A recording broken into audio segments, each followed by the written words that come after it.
በመላው ዓለም የምትገኙ ውድ ኢትዮጵያውያን እንደምን ቆይታችኋል? በዛሬው ዕለት ህዳር 2 2018 ዓ.ም ከሰዓት በኋላ የተሰሙ መረጃዎችን ይዘን ተመልሰናል።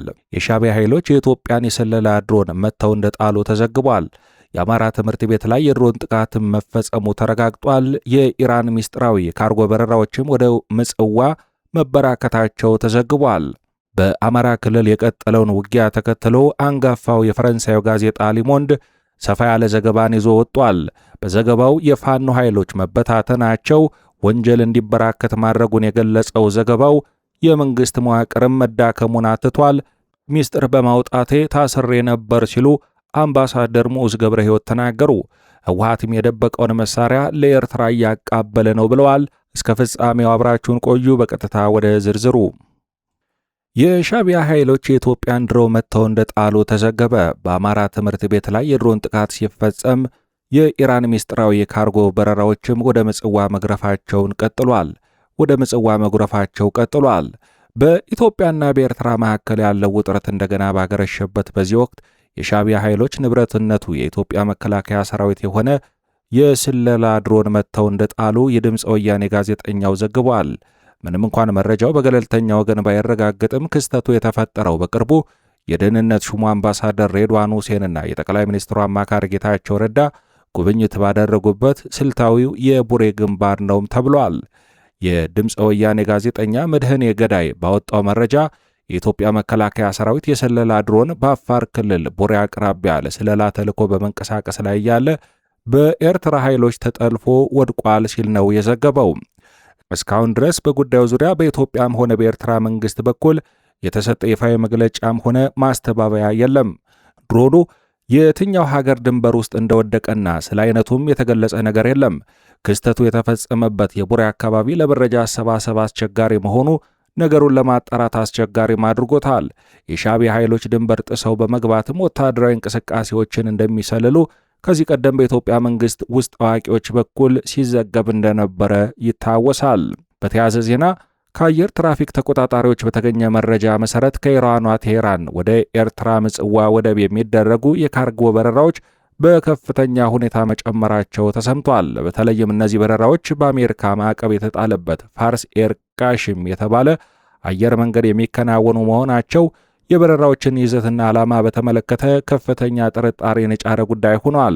ከዚህ ቀደም ኤርትራ ኢራን ሰራሽ ድሮኖችን ለመሸመት ከፍተኛ ፍላጎት እንዳላት ዓለም አቀፍ ሚዲያዎች ዘገባዎችን ሲያወጡ መቆየታቸው ይታወሳል።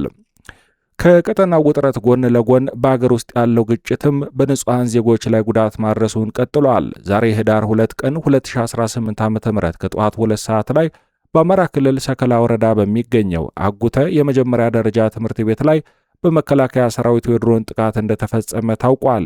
ጥቃቱ በተፈጸመበት ወቅትም የመማር ማስተማር ሂደት ላይ ተማሪዎች ባለመኖራቸው በተማሪዎች ላይ ጉዳት አልደረሰም። ይሁንና አንዲት ሴት በዚሁ ጥቃት የመቁሰል አደጋ እንደደረሰባት ከመረጃ ምንጮችና ከስፍራው ከተለቀቁ የምስልና የቪዲዮ ማስረጃዎች ለማረጋገጥ ተችሏል።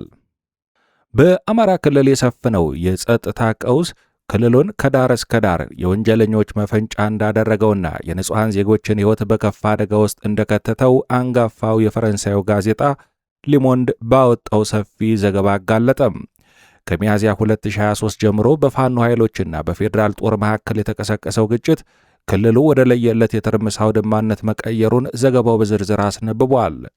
የፕሪቶሪያው ስምምነት የፋኖ ኃይሎችን ከጨዋታ ውጭ ማድረጉ የቀድሞ አጋሮችን ወደ ደመኛ ጠላትነት እንደለወጣቸው የሚያትተው ጋዜጣው ከዚያን ጊዜ ጀምሮ ክልሉን ለመቆጣጠር የሚደረገው ፍልሚያ የመንግሥት ተቋማት ሙሉ በሙሉ መዳከማቸውን አመላክቷል።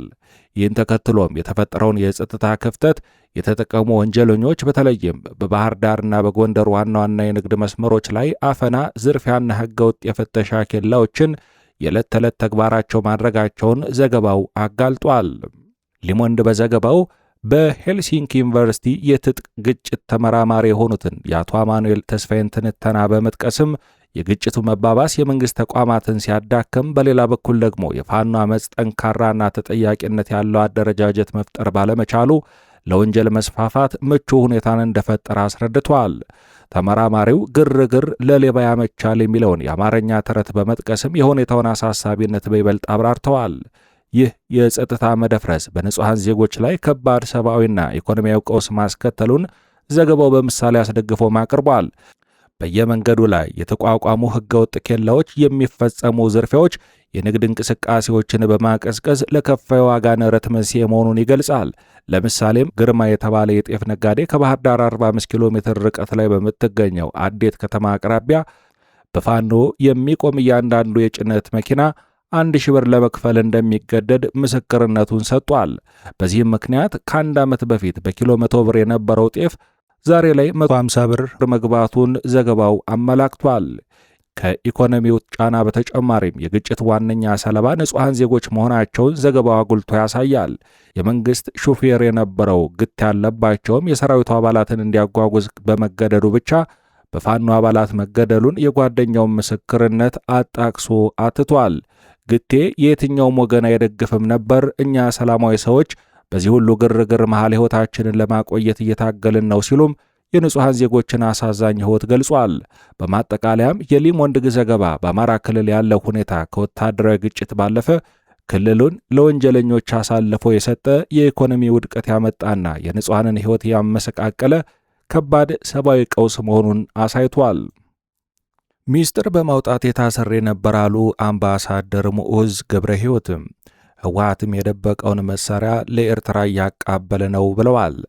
የፕሪቶሪያው የሰላም ስምምነት ሲፈረም ህወሓት ትጥቁን ሙሉ በሙሉ ፈቷል ሲሉ የጦር ጀኔራሎችና ፊልድ ማርሻል ብርሃኑ ጁላን ጨምሮ ይናገሩ በነበረበት ወቅት እርሳቸው ግን ህወሓት መሳሪያ እየደበቀ ነው በማለት እውነታውን በመናገራቸው ብቻ ለእስር መዳረጋቸውን አምባሳደር ሙዑዝ ገብረ ሕይወት አስታወቁ። አምባሳደሩ ይህን ከባድ ሚስጥር ይፋ ያደረጉት ህወሓት በአሁኑ ወቅት የደበቃቸውን የጦር መሳሪያዎች በቁፋሮ እያወጣ ለኤርትራ እያስረከበ መሆኑን ባጋለጡበት በዚሁ ቃለ መጠይቃቸው ወቅት ነው። ከዚህ ቀደም የጦር ኃይሎች አመራሮች ህወሓት ከባባድ መሳሪያዎችን መፍታቱን ሲያበስሩ፣ አምባሳደር ሙዑዝ ግን በተቃራኒው ህወሓት መሳሪያዎችን የት እየደበቃቸው እንደሆነ ጭምር በመረጃ አስደግፈው መናገራቸውን አስታውሰው ሆኖም ይህን ሀገራዊ መረጃ በማቅረባቸው ከምስጋናና ከሽልማት ይልቅ በፌዴራል ፖሊስ አባላት ተይዘው ከአንድ ወር በላይ በስር እንደቆዩ በምሬት ተናግረዋል። ለምን እንዲህ አይነት ሚስጥር ታወጣለህ ተብለውም እንደታሰሩም ገልጸዋል። ይህ የአምባሳደሩ ንግግር ፊልድ ማርሻል ብርሃኑ ጁላ በቅርቡ ወያኔዎች የደበቃችሁትን መሳሪያ ወጣ እያደረጋችሁ ነው ማለታቸው አዲስ ነገር አለመሆኑን ያሳያልም ተብሏል። በወቅቱ መረጃው ደርሷቸው ጆሮ ዳባ ልበስ እንዳሉ ወይም ተባብረው ዝምታን እንደመረጡ የሚያመላክት ነው ሲሉም ብዙዎች አስተያየታቸውን እየሰጡ ይገኛል። አምባሳደር ሙዑዝ ለመናኸሪያ ሬዲዮ በሰጡት ቃለ ምልልስ ህወሓት አሁንም ቢሆን የተቀበሩ መሳሪያዎችን እያወጣ ለውጭ ኃይል እያቃበለ መሆኑን በድፍረት ተናግረዋል። ህወሓት የቀበረው ቢኤም አለው ሲሉ የተናገሩት አምባሳደሩ የት እንደተቀበረም እናውቃለን ብለዋል። መድፍም አለው። አሁን እየወጣ ያለው በሽራሮና በባድመ በኩል አድርጎም ለኤርትራ እየሰጠ ነው ሲሉም የስጋታቸውን ጥልቀትም ይፋ አድርገዋል።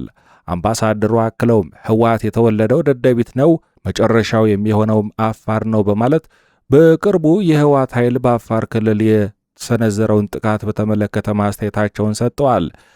ህወሓት ሙሉ መሳሪያ አላስረከበም። ለዚህ ደግሞ የአፍሪካ ህብረትን ጨምሮ የሰላም ስምምነቱ ፈራሚዎች በሙሉ ተጠያቂ ናቸው ሲሉም ጣታቸውን ወደ ስምምነቱ አደራዳሪዎች ቀስረዋል። አምባሳደሩ